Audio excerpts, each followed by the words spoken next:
अभी अभी स्क्रीन पर आपने जो ज्वेलरीज की तस्वीरें देखी, बहुत ही खूबसूरत तस्वीरें थी। लेकिन अगर आपने इन तस्वीरों को बारीकी से देखा होगा तो आपने देखा होगा कि किचन में इस्तेमाल होने वाली कुछ चीज़ों का इसमें बेहतरीन तरीके से यूज़ किया गया है।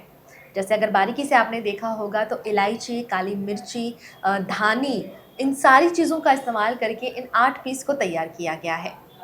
और बहुत ही यूनिक आइडिया है, बहुत अच्छा आइडिया है जिसे बहुत कम आपने देखा होगा। और आज हम इसी कहानी को वीएनएम स्पेशल स्टोरी के ज़रिए आप तक पहुंचा रहे हैं। और जिन्होंने इन आर्ट पीस को तैयार किया है उन आर्टिस्ट के साथ भी आज हम आपको मिलवाने जा रहे हैं। हमारे साथ मौजूद हैं अश्विनी केलकर जी। बहुत बहुत स्वागत है मैम नमस्कार। आपका। थैंक यू, धन्यवाद। अश्विनी केलकर जी एक कलाकार हैं, एक चित्रकार हैं, बहुत अच्छी पेंटिंग्स बनाती हैं और उसके साथ साथ आपने जो अभी एक बेहतरीन नमूना देखा, जो आर्ट पीस उन्होंने बनाया है, ये सभी इनके द्वारा तैयार की गई हैं। तो हम ज़्यादा देर नहीं करेंगे। हमारा जो सबसे पहला सवाल होता है कि ये जो पूरी आर्ट पीस आपने रेडी करी है, इसके बारे में आप दर्शकों को कुछ बताइए। आर्ट पीस जो मैंने रेडी की है, उसमें मैंने पहले काफ़ी अलग अलग ट्रेडिशन जो है बंगाली, महाराष्ट्रियन, आसामीज़, उड़िया, वो साइड का, नॉर्दर्न साइड का थोड़ा स्टडी किया मैंने, रिसर्च किया। फिर मैंने कुछ terracotta jewellery from south India, temple jewellery from south India, लेकिन अनफॉर्चुनेटली जो अभी मेरा जो एग्जीबिशन हुआ था उसमें वो सारी बिक गई है, तो आपको उतनी देखने को नहीं मिलेगी, बिकॉज रिसेंटली जस्ट 2 दिन पहले ही वो ख़त्म हुआ है। सो मेरे पास जो पीस बचे वो अब थोड़े ही है, because all are most of them are sold in the exhibition. लेकिन जो कुछ पीस बचे हैं उसमें से मसाला ज्वेलरी, जो मैंने अपने तरीके से खुद एक नया इंट्रोडक्शन दिया है, मैंने कहीं पे देखा नहीं है। पर हमारे महाराष्ट्रियन ट्रेडिशन में हम लोग बचपन से सुनते आ रहे थे कि अलग अलग ग्रेन्स को लेके हम ज्वेलरी बनाते थे, लेकिन वो पहनते नहीं थे कोई, सिर्फ डेकोरेशन पीस की तरह बना के वो रखते थे। एक टेबल होता है, हमारे यहाँ पे एक रस्म है कि शादी के वक्त लड़की के हाथ से बनी हुई सारी चीज़ें उसको डिस्प्ले किया जाता है। मतलब लड़की में हुनर कितने हैं वो देखने का एक अनोखा तरीका है हमारे महाराष्ट्रियन कल्चर में। और वो कल्चर को, मतलब वो जो चीज़ें वो लड़की बनाती है उसे रुखवत कहा जाता है, और वो भेजा जाता है शादी के बाद लड़की के साथ ससुराल में। उसमें बर्तन वगैरह भी होते हैं, बाकी सारी चीज़ें भी होती हैं, पर हैंडमेड चीज़ें ज़्यादा होती है। मतलब लड़की में कुछ हुनर है कि नहीं, अगर कभी कोई क्राइसिस आ जाए आगे चल के, हस्बैंड को फिनेंशियल क्राइसिस या कोई अचानक से कोई क्राइसिस में सामना करना पड़े, तो वो वाइफ अपने हस्बैंड के साथ काम कर पाएगी कि नहीं, क्या वो अपने पैरों पे खड़ी हो पाएगी कि नहीं, उसका एजुकेशन उतना है कि नहीं, रिस्पॉन्सिबल है कि नहीं, वो देखने के उसके तरीके होते हैं। और इस तरह से वो आइडिया मुझे मिली, तो मैंने सोचा क्यों ना मैं पहनने वाली ज्वेलरी बनाऊँ। डिस्प्ले में तो लोग रखते हैं, वो तो सिर्फ देखेंगे, साइड में रख देंगे, दैट्स इट। काफ़ी कुछ सालों के बाद फिर उसमें कीड़े भी लग जाते हैं और लोग डिस्कार्ड कर देते हैं।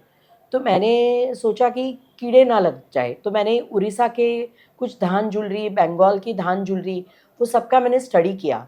तो मुझे अच्छा लगा कि अरे, बंगाल कल्चर में काफ़ी हद तक, मतलब धान, वहाँ पे जो राइस का धान होता है वो काफ़ी हद तक, मतलब बहुत ज़्यादा प्रमाण में वहाँ पे मिलता है ना, राइस की ही खेती होती है वो साइड पे, ज़्यादातर राइस कुक होता है।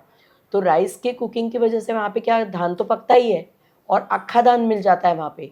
तो उनके कल्चर में उन्होंने उसको ज्वेलरी के रूप में भी लिया हुआ है। वो वहाँ पे इस तरह की बंगाल, उड़ीसा, ये जगह पे, और असम, ये तीनों जगह पे ये धान ज्वेलरी बनती है, गमछा ज्वेलरी बनती है। वो पहनी भी जाती है, वो कभी ख़राब भी नहीं होती, और वो उसके ऊपर पॉलिश और वार्निश लगाते हैं। जैसे बैम्बू का कल्चर आसाम में है, तो मैंने बैम्बू की भी कुछ पीसेस बनाए थे, लेकिन वो भी मेरे एग्जीबिशन में ख़त्म हो गए, तो मेरे पास बचे नहीं है, अदरवाइज़ मैं आपको दिखाती। अब मेरे पास बचा है यहाँ पे आसामीज़ ज्वेलरी का गमछा ज्वेलरी बचा हुआ है, जो मैंने वहाँ पे रखा है, जो रेड कलर के उसके ऊपर, गमछे के ऊपर अलग अलग धान से उसको डेकोरेट किया गया है। कुल क्विलिंग टेक्निक में मैंने एक रेड रेड कलर का और वाइट कलर का, और ये उनका ट्रेडिशन है, वो रेड वाइट का ज़्यादा इस्तेमाल करते हैं नॉर्थ इंडियंस, तो उसका मैंने पूरा वहाँ पे इस्तेमाल किया है। साउथ इंडियन ज्वेलरी को, टेम्पल ज्वेलरी को मैंने अलग तरीके से यहाँ पे प्रेजेंट किया है, फ्लावर ज्वेलरी बना के। मतलब गर्ल्स उसको आजकल हल्दी मेहंदी फंक्शन में भी पहनती है। तो एट दैट टाइम वो जो वहाँ पे मैंने ऑरेंज और येलो कलर की, आपको वहाँ जो क्ले की ज्वेलरी दिख रही है उसमें फ्लावर्स आपको दिखेंगे, तो वो फ्लावर्स की जो ज्वेलरी है वो मैंने टेराकोटा क्ले से बनाई है, उसको रियलिस्टिक फ्लावर के लुक में उसको पेंट किया हुआ है। ओके। बेसिकली मैं एक्टर हूँ, पेंटर हूँ, लेकिन और एक्टर भी थी, मैंने एक्टिंग भी किया हुआ है ड्रामाज में, मराठी ड्रामाज में किया हुआ है। जब मैं कॉलेज में पढ़ती थी तब मैं रेगुलर एक्ट्रेस भी थी। मुझे थोड़ा म्यूज़िक का भी नॉलेज है, तो उसका भी नॉलेज का यूज़ मैंने किया हुआ है। मैंने म्यूज़िक कॉलेज में से लाइट म्यूज़िक का कोर्स किया हुआ है, तो उसका भी थोड़ा रिदम का इस्तेमाल करते हुए मैंने कलर्स में वो मेरे रिदम को मेंटेन किया हुआ है। जैसे हमारे आर्ट लैंग्वेज में उसको हम लोग कहते हैं कलर रिदम, मतलब नॉर्मल भाषा में कलर कॉम्बिनेशन। तो वो एक रिदमिक वे में चलता है, जैसे रेड के साथ कॉम्बिनेशन जाएगा तो ग्रीन जाएगा, ब्लू जाएगा, they are the primary colours. तो जब मिक्सिंग होता है तो उसके सेकेंडरी कलर्स बनते हैं, जैसे कि orange is a secondary colour. दो कलर प्राइमरी कलर मिक्स किए जाते हैं, जैसे येलो एंड रेड, तो उसमें से सेकेंडरी कलर बनता है ऑरेंज। तो इसी तरीके से मैंने किया हुआ है। मरून कैसे बनेगा, ब्राउन कैसे बनेगा। देन उसके आगे टर्शरी कलर्स होते हैं। टर्शरी कलर्स थोड़े से लाइट कलर के बन जाते हैं, पेस्टल कलर्स के बन जाते हैं, जिसमें प्राइमरी और सेकेंडरी कलर्स को मिलाया जाता है। और उसमें से तीसरा जैसे कि ऑलिव ग्रीन है, तो ब्राउन हुआ सेकेंडरी कलर, ग्रीन हुआ नॉर्मल प्राइमरी कलर। वो दोनों को जब मिलाते हैं तो उसका प्रोपोर्शन 60-40 का लेके ऑलिव ग्रीन कलर बन जाता है, दैट्स अ टर्शरी कलर। इस तरीके से तीसरा कलर हमें मिल गया। तो वो सारी चीज़ों का भी मैंने यहाँ पे वो बैलेंस रखा हुआ है। कलर बैलेंसिंग बहुत इम्पॉर्टेंट होता है along with the colour combination. जब तक आप कलर बैलेंस नहीं करते तब तक आपका प्रोडक्ट खूबसूरत नहीं दिखेगा, अट्रैक्टिव नहीं दिखेगा। तो अगर आपको आपके प्रोडक्ट्स को अट्रैक्टिव करना है कि कस्टमर्स आपकी तरफ ज़्यादा से ज़्यादा अट्रैक्ट हो जाए और आपकी ज्वेलरी का या आपके कोई भी आर्टिफैक्ट्स का सेल हो, तो उसके लिए आपको कलर बैलेंसिंग आना बहुत ही ज़रूरी है। वो तो बहुत ही अच्छी तरीके से आपके पूरे आर्ट पीस में दिख भी रहा है।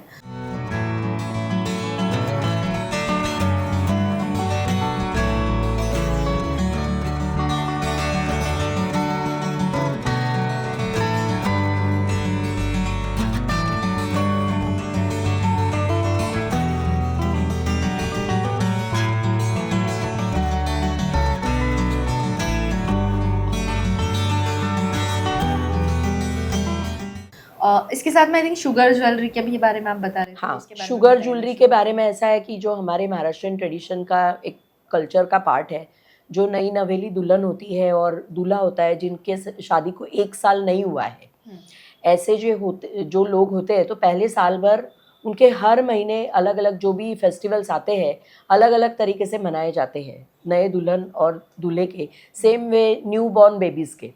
तो ये शुगर ज्वेलरी जो है वो उन लोग को पहनाई जाती है, पूरे कपल को। हस्बैंड को भी हार पहनाया जाता है, हाथ में बुके देते हैं, या वो हम लोग उसको हलवा बोलते हैं या तिलगुड़ बोलते हैं, 2 चीज़ बोलते हैं। और सेलिब्रेशन फंक्शन को तिड़वा भी कहते हैं और हल्दी कुमकुम भी कहते हैं। ऐसे 2 टाइप का, जैसे जो विदर्भ साइड है वहाँ पे तिलवा बोलते हैं, और जो सदर्न महाराष्ट्र है वहाँ पर उसको हल्दी कुमकुम बोलते हैं, और हलवे के गहने उसको कहा जाता है सदर्न महाराष्ट्र में।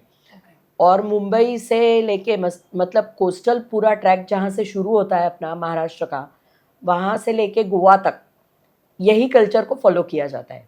मतलब गोवा के भी जो महाराष्ट्रियंस है उनकी भाषा थोड़ी सी डिफरेंट होती है, कोंकणी भाषा बोलते हैं वो मराठी लैंग्वेज से थोड़ी सी डिफरेंट होती है।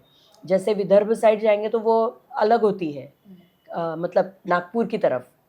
फिर हम जो सूरत साइड से आगे का जो ट्रैक है, ताप्ती लाइन जिसको कहते हैं, वहाँ जब जाते हैं तो वहाँ का कल्चर अगेन अलग है, वहाँ की लैंग्वेज अलग होती है, अलग मराठी बोली जाती है वहाँ पे। लेकिन फिर भी ये वाला जो ट्रेडिशन है, it is one and the same everywhere. तो मतलब वो तो सेलिब्रेट करते ही है, जो मकर संक्रांति के त्यौहार पे इसको पहनाया जाता है। ये काम आप कितने सालों से कर रही हैं? जो पूरा आर्ट का पूरा ऑल ओवर काम है, इसके अलावा ओवरऑल पेंटर भी हैं। आर्ट का काम मैंने एक्चुअली मास्टर ऑफ पेंटिंग किया हुआ है। पहले मैंने bachelor degree faculty of fine arts Baroda से की, और फिर तब मेरा पेंटिंग, मेरा मतलब लैंडस्केप एंड पेंटिंग्स मेरा मेन सब्जेक्ट था, एंड सब्सिडरी वाज पॉटरी। तो उसी की वजह से टेराकोटा में मेरा हाथ बैठा हुआ है। तो मैं टेराकोटा के अलग अलग ज्वेलरी पहले से ही बना रही हूँ मैंने, क्योंकि इसका प्रॉपर टीचर मतलब ट्रेनिंग लिया हुआ है प्रोफेसर्स के अंडर। मेरा सब्सिडरी सब्जेक्ट था इसलिए। सेकेंडली वन मोर मेरा सब्जेक्ट था साइकोलॉजी। तो चाइल्ड साइकोलॉजी और ह्यूमन साइकोलॉजी का भी हम लोग को स्टडी था वहाँ पे कॉलेज में। एक सब्जेक्ट था जो हमने 3 साल वहाँ पे पढ़ा था, और उसको भी ध्यान में रखते हुए कि ह्यूमन साइकोलॉजी से भी मैंने उसको काफ़ी ये किया है कि ह्यूमंस किस तरीके से अट्रैक्ट होंगे।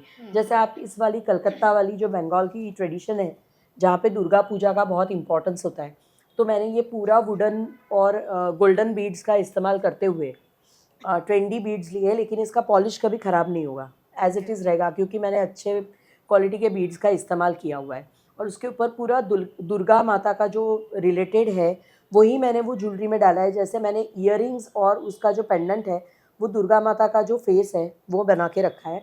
यहाँ पे उसके सिंबल्स जैसे कि त्रिशूल, यहाँ पे आउल, यहाँ पे स्वान, ये सारे दुर्गा माता के जो सिंबल्स हैं उनकी बंगाल में, वेस्ट बंगाल में बहुत पूजा होती है।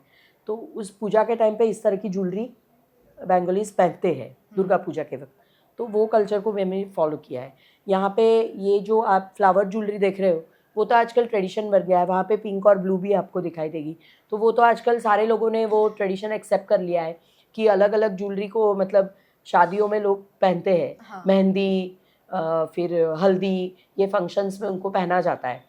तो ये जो कलर मैंने यहाँ पे लिया है वो that is a lavish colour which can be used on different different gowns also, क्योंकि आजकल के नए ट्रेंड के हिसाब से लड़कियाँ ट्रेडिशनल ड्रेसेस शादी के दिन या उसके रस्मों में भी नहीं पहनते, बल्कि गाउन्स और वैसे ड्रेसेस को ज़्यादा पसंद करते हैं। तो वो उसके साथ भी जा सके, मैच हो सके, नई ज़माने की जो लड़कियाँ हैं उनको भी उसका यूज़ वो कर सकती है प्रॉपरली, अलग हटके उनकी ज्वेलरी होती है। तो उस टाइप का मैंने किया हुआ है, जो टाई करके वो ब्रेसलेट्स की तरह मैंने वो बना के रखी है। They can tie on their wrist, बाजूबंद भी बनाए हुए हैं, गले का नेकलेस है, नेक पीस है, बिंदी है, कान की बूंदे हैं, सब कुछ अलग अलग मैंने वहाँ पे रखा हुआ है।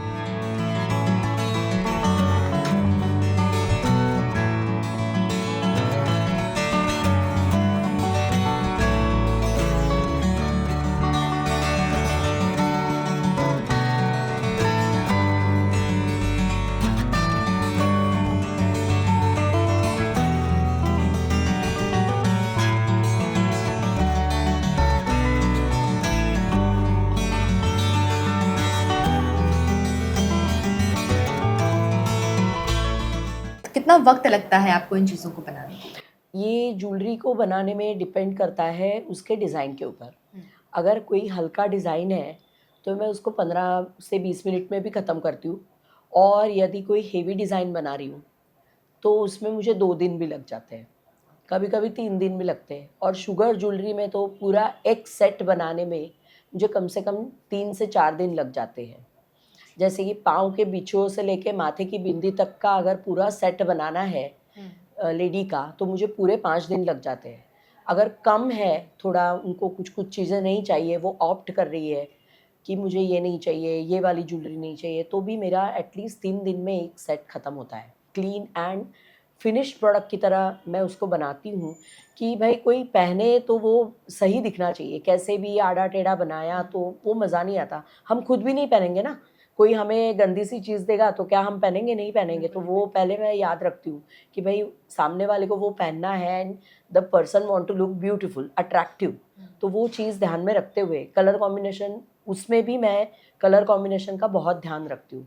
और कपल दोनों साथ में पहनते हैं तो कपल का डिज़ाइन भी मेंटेन रहे, इस तरह का बॉयज़ का भी मैं हाथ का रिंग या गले का जो उनका बड़ा सा वो हार पहनते हैं, वो हार वो दुल्हन के हार के साथ, मतलब वो लेडी के हार के साथ मैच हो जाए, इस तरह से मैं नई नवेली जो लड़की होती है, बहू होती है, उसके साथ वो लड़के का ज्वेलरी भी मैच हो जाए, इस तरह का बनाती हूँ। क्योंकि आजकल मैचिंग का बहुत ट्रेंड चल रहा है। हस्बैंड वाइफ चाहे एक दूसरे से मैच ना करें मेंटली या इमोशनली, लेकिन बाहर बाहर से तो वो मैच होने चाहिए, कपड़े, ज्वेलरी, इन सब चीज़ों का तो मैचिंग करना उन लोग को, नई जनरेशन को बहुत ही पसंद है। कुल मिलाकर आपने जो इंडियन कल्चर होता है उसे और एक मॉडर्न जो डिमांड्स हैं लोगों की उसे बहुत अच्छे से कॉम्बिनेशन करके एक आर्ट पीस तैयार किया है। तो ये पूरी जर्नी थी अश्विनी केतकर जी की, और साथ साथ कुछ ऐसा यूनिक जब हम देखते हैं और ख़ासकर हमारे शहर का कोई व्यक्ति जब इस तरह की कलाकारी लेकर आता है तो बहुत अच्छा हमें महसूस होता है, क्योंकि कुछ नया हमारे सामने आ रहा है। और हम लड़कियों की तो ये डिमांड होती ही है कि हमें जब भी हम कुछ अच्छा सा पहनते हैं तो उसके साथ साथ हमें ज्वेलरीज भी बहुत अच्छी चाहिए होती है, यूनिक चाहिए होती है। और ऐसी ही सारी चीज़ें जब हाथों से बनकर तैयार हुई हों और हमारे ही शहर के जो कलाकार हैं उन्हें हम अप्रिशिएट करें, ये हमारा भी फ़र्ज़ बनता है। बस इसी के चलते आज वीएनएम टीवी की एक छोटी सी कोशिश थी आप तक वो कहानी पहुंचाने की, जो एक महिला द्वारा ये पूरा काम किया जा रहा है इतने सालों से। ये बहुत अच्छे से अपने आर्ट को जीवंत रख रही हैं और इसे लोगों तक पहुंचा रही हैं। तो इस कहानी को ज़्यादा से ज़्यादा लोगों तक शेयर कीजिएगा, और उम्मीद करते हैं कि आज की ये जो पूरा एपिसोड था, आज का पूरा एपिसोड जो था वो आपको बिल्कुल पसंद आया हो। ऐसे ही एपिसोड से जुड़े रहने के लिए देखते रहिएगा वीएनएम टीवी।